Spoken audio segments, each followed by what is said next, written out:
Assalamualaikum warahmatullahi wabarakatuh. Selamat malam, selamat jumpa lagi dalam perkuliahan pemeriksaan keuangan, teori dan praktek. Kali ini kita akan membahas pertemuan kedua tentang standar profesi akuntan publik, etika profesi, kode etik akuntan, standar auditing, dan kewajiban hukum. Standar-standar tadi dibuat dan ditetapkan oleh IAPI, tentu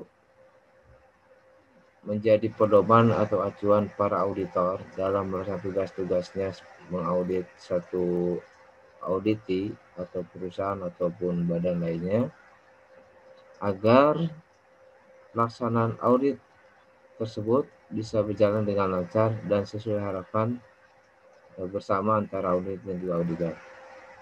Untuk lebih jauh, kita saksikan penjelasan tentang standar-standar tersebut agar menjadi ilmu buat kita di kemudian hari manakala kita menjadi seorang auditor. Pembahasan selanjutnya adalah standar auditing. Standar auditing yang telah ditetapkan dan disahkan oleh Institut Akuntan Publik Indonesia terdiri atas 10 standar yang dikelompokkan menjadi 3 kelompok besar, antara lain yang pertama standar umum, yang kedua standar pekerjaan lapangan, dan yang ketiga adalah standar pelaporan. Dari ketiga standar tersebut, setiap standar memiliki poin-poin terpenting sendiri yang akan kita bahas satu persatu. Yang pertama, standar umum. Standar umum ini bersifat pribadi dan berkaitan dengan persyaratan auditor dan mutu pekerjaannya. Poin pertama dari standar umum berbunyi, audit harus dilaksanakan oleh seorang atau lebih yang memiliki keahlian dan pelatihan teknis yang cukup sebagai auditor. Poin pertama ini menegaskan bahwa seberapapun tinggi kemampuan seorang dalam bidang-bidang lain termasuk bisnis dan keuangan tidak dapat memenuhi persyaratan yang dimaksud dalam standar ini jika tidak memiliki pendidikan serta pengalaman memadai dalam bidang auditing. Standar umum poin kedua berbunyi, dalam semua hal yang berhubungan dengan perikatan independensi dalam sikap mental harus dipertahankan oleh auditor. Poin ini menegaskan dan mengharuskan auditor bersikap independen atau tidak mudah dipengaruhi, karena ia melaksanakan pekerjaan untuk kepentingan umum, bukan hanya kepentingan sepihak. Standar umum ketiga yang berbunyi, dalam pelaksanaan audit dan penyusunan laporannya, auditor wajib menggunakan kemahiran profesionalnya dengan cermat dan seksama. Pada poin ini, menuntut seorang auditor untuk merencanakan dan melaksanakan pekerjaan dengan menggunakan kemahiran profesionalnya dengan cermat dan seksama, agar tercipta tanggung jawab profesional auditor yang independen. Memiliki keterampilan yang umumnya dimiliki oleh auditor dan digunakan dengan kecermatan dan keseksamaan yang wajar. Yang selanjutnya adalah standar pekerjaan lapangan. Standar ini berkaitan dengan pelaksanaan pemeriksaan akuntan di lapangan, mulai dari perencanaan dan supervisi sampai selesainya audit. Standar pekerjaan lapangan, poin pertama berbunyi, pekerjaan harus direncanakan dengan sebaik-baiknya dan jika digunakan asisten harus disupervisi dengan semestinya. Standar pada poin ini berisi pedoman auditor dalam membuat perencanaan dan melakukan supervisi. Standar pekerjaan lapangan kedua yang berbunyi, pemahaman memadai atas pengendalian intern harus diperoleh untuk merencanakan audit dan menentukan sifat, saat, dan lingkup pengujian yang akan dilakukan. Pada poin ini menjelaskan mengenai unsur-unsur pengendalian intern dan bagaimana para auditor mempertimbangkan pengendalian intern dalam melakukan audit. Standar pekerjaan lapangan ketiga yang berbunyi, bukti audit komponen yang cukup harus diperoleh melalui inspeksi, pengamatan, pengajuan pertanyaan, dan konfirmasi sebagai dasar memadai untuk menyatakan pendapat atas laporan keuangan yang diauditnya. Pada poin ini menjelaskan mengenai cara-cara yang harus dilakukan oleh auditor dalam mengumpulkan bahan bukti yang cukup dan kompeten untuk mendukung pendapat yang diberikan auditor terhadap kewajaran laporan keuangan yang diauditnya. Selanjutnya adalah standar pelaporan. Pada standar ini memiliki 4 poin penting. Yang pertama, poin pertamanya berbunyi, Laporan audit harus menyatakan apakah laporan keuangan telah disusun sesuai dengan standar akuntansi yang berlaku umum di Indonesia. Ini artinya, laporan audit harus dilaporkan dengan standar akuntansi yang berlaku umum di Indonesia. Dimaksudkan bahwa suatu teknis akuntansi yang mencakup konvensi, aturan, prosedur, dibatasi dalam praktik akuntansi yang berlaku umum di wilayah tertentu. Oleh karena itu, laporan keuangan yang akan didistribusikan kepada masyarakat umum di Indonesia harus disusun sesuai standar yang berlaku di Indonesia juga. Standar pelaporan poin kedua berbunyi, laporan auditor harus menunjukkan jika ada ketidakkonsistenan penerapan standar akuntansi dalam penyusunan laporan keuangan periode berjalan dibandingkan dengan penerapan standar akuntansi tersebut dalam periode sebelumnya, atau standar ini disebut dengan standar konsistensi, yang memiliki tujuan untuk memberikan jaminan bahwa standar akuntansi tersebut telah diamati konsistensinya penerapannya dalam setiap periode akuntansi yang bersangkutan. Apakah sudah konsisten antara periode sebelumnya dengan periode saat ini, ataukah belum? Standar pelaporan ketiga yang berbunyi, pengungkapan informatif dalam laporan keuangan harus dipandang memadai kecuali dinyatakan lain dalam laporan auditor. Ini maksudnya, penyajian laporan keuangan telah sesuai dengan standar akuntansi mencakup dimuatnya pengungkapan informatif yang memadai atas hal-hal material.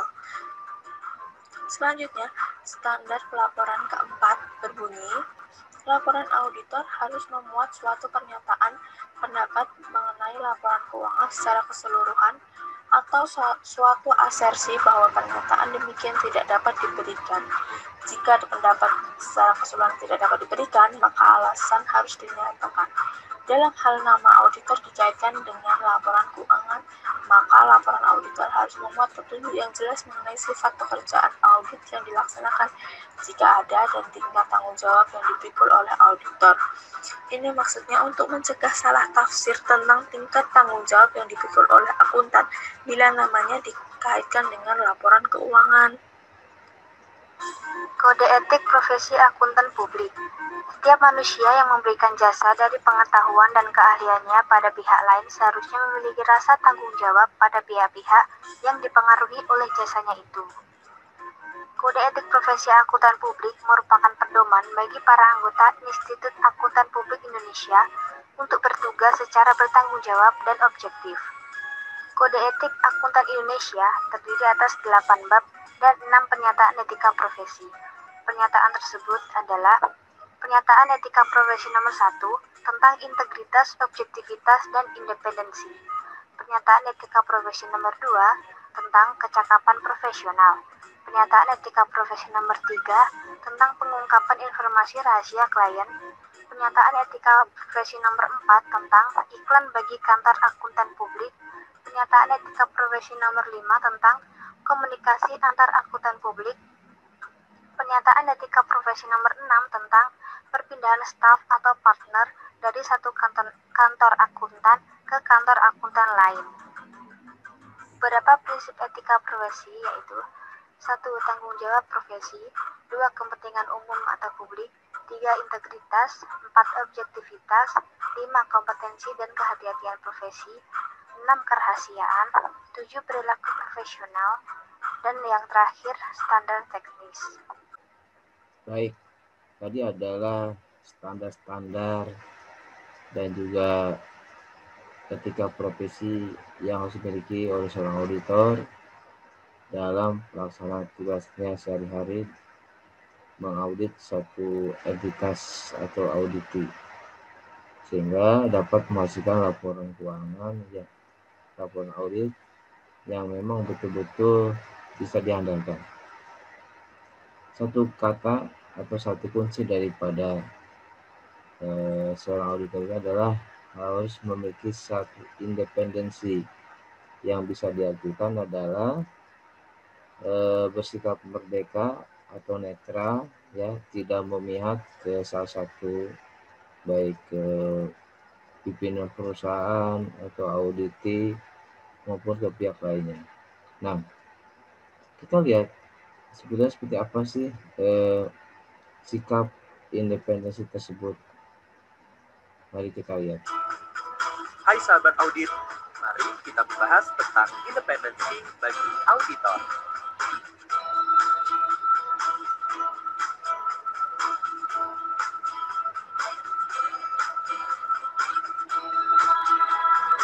Independensi dalam Kamus Besar Bahasa Indonesia dapat berarti yang berdiri sendiri, yang berjiwa bebas, tidak terikat, merdeka, dan berdiri sendiri. Standar profesional akuntan publik mengharuskan auditor bersikap independen. Artinya, auditor tidak mudah dipengaruhi, tidak dibenarkan memihak kepada kepentingan siapapun dalam rangka pelaksanaan tugasnya. Dengan independensi ini, diharapkan auditor dapat mempertahankan kebebasan pendapatnya.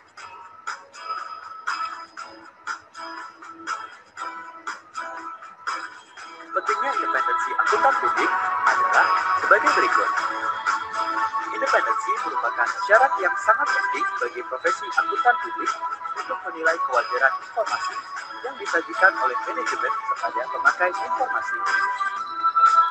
Independensi diperlukan oleh akuntan publik untuk memperoleh kepercayaan dari klien dan masyarakat, khususnya para pemakai laporan keuangan. Independensi diperoleh agar dapat menambah kredibilitas laporan keuangan yang disajikan oleh manajemen. Jika akuntan publik tidak independen, maka pendapat yang dia berikan tidak mempunyai arti atau tidak mempunyai nilai. Independensi merupakan martabat penting akuntan publik yang secara berkesinambungan perlu dipertahankan.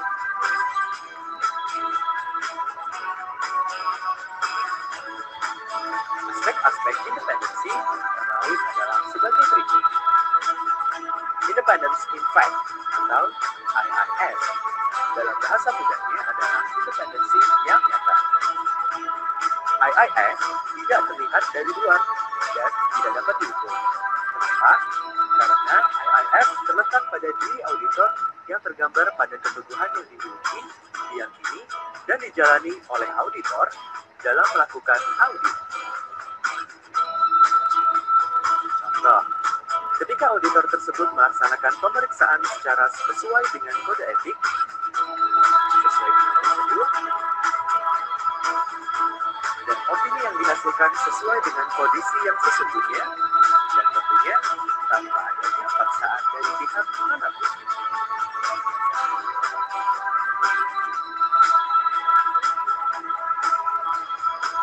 Yang kedua, independence in appearance atau IA dalam bahasa mudahnya adalah independensi yang tampak. Nampak di sini maksudnya adalah terlihat dari luar dan dapat dinilai oleh pihak lain atau stakeholder. Contoh, ketika seorang auditor memutuskan untuk menerima tawaran untuk melakukan audit terhadap perusahaan yang dimiliki oleh keluarganya sendiri, pihak lain akan mengatakan kalau hasil auditnya bias. Sehingga untuk menjaga independensinya, auditor tersebut lebih baik menolak tawaran tersebut.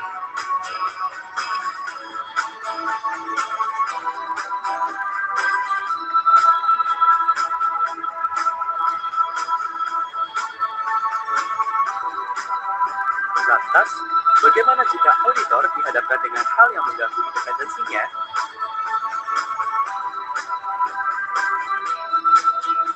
Dalam hal ia menemui kondisi tersebut, ketika melakukan proses audit, ia dapat menolak memberikan pendapat dalam laporan auditnya atau yang diistilahkan dengan disclaimer. Nah, bagaimana jika ternyata auditor ditemukan tidak independen? Hal ini sudah diatur dalam Undang-Undang Nomor 5 Tahun 2011 dan Peraturan Pemerintah Nomor 20 Tahun 2015, di mana sudah disebutkan sanksinya antara lain sebagai berikut.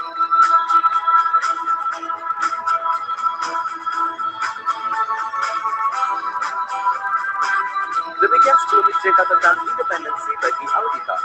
Tetap jaga independen ya, sahabat audit.